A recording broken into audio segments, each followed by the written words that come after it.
Masih dari Jawa Tengah, Saudara, aksi heroik seorang juru parkir di Kabupaten Brebes, Jawa Tengah berhasil menggagalkan percobaan perampokan bermodus pecah kaca mobil. Uang tunai senilai 3,6 miliar rupiah yang menjadi incaran kawanan perampok berhasil diselamatkan.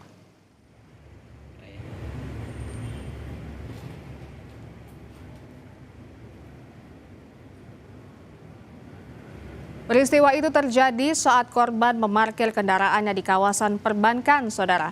Pelaku yang diduga sudah membuntuti korban langsung memecahkan kaca mobil dan mencoba menggasak tas berisi uang. Aksi pelaku diketahui oleh seorang juru parkir perempuan yang langsung berteriak dan menghadang.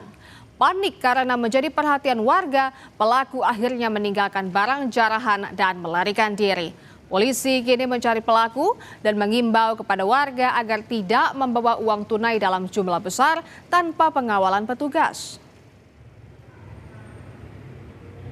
Kami dari Satreskrim Polres Brebes telah melakukan langkah-langkah yang pertama yaitu untuk cek TKP, kemudian olah TKP, kemudian melakukan penyelidikan dimulai dengan penerimaan laporan polisi, pemeriksaan saksi-saksi yang berhubungan dengan peristiwa tersebut. Untuk barang bukti atau barang-barang yang telah kami amankan yaitu berupa pecahan kaca karena peristiwa tersebut kendaraan yang dikendarai oleh korban yang di dalamnya membawa uang tunai sebesar 3 miliar 600 juta rupiah di dalamnya awal mula dipecah oleh para terduga pelaku.